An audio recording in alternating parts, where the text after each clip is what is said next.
Tax deductions for dummies.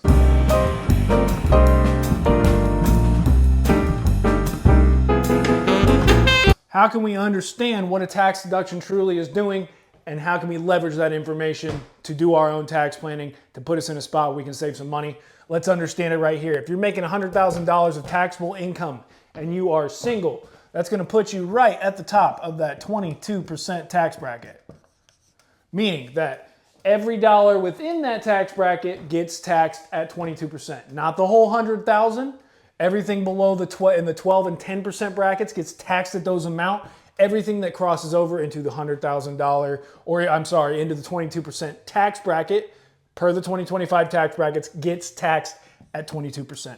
So we know each dollar right now sitting at $100,000 means for every single deduction additional that we get, we're gonna save 22% of that. Now, what does that truly mean? Let's say we're in a situation where we have a little business and we do have some flexibility in expenses and deductions we can take. At the end of the year, you're gonna have a $5,000 equipment purchase that you wanna write off. So what's that gonna do? It's essentially gonna put this up here, reduce that taxable income to $95,000. Now, we're doing 22% at $95,000. All well and good if you're calculating your final tax amount, but for planning purposes, what we want to truly understand is right here. The $5,000 multiplied by the 22%, which yields, of course, a little over $1,000 in tax savings. This is the information right here that you can use. This is how you understand the cost benefit of the decisions you have to make, what you can save, what the true tax savings is on a tax deduction itself, not a tax credit, a tax deduction, and start planning out these little pieces one by one. With each option that we have for it to take or not take an expense, we're always dealing with these trade-offs here. What is it going to get taxed at in the marginal tax bracket through a personal lens?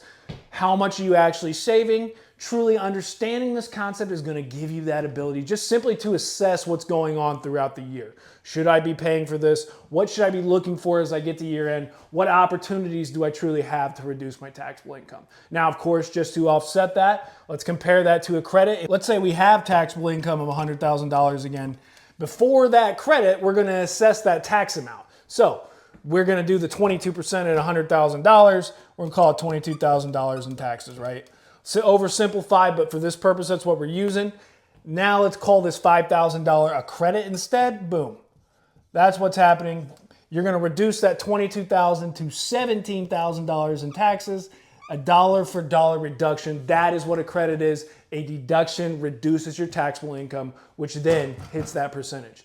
Understanding right here, this relationship to this and how that works, being able to know your marginal tax rate and assess how much any given expense or non-expense is going to save you or increase your taxable income is how you can start to do planning that's going to work for you.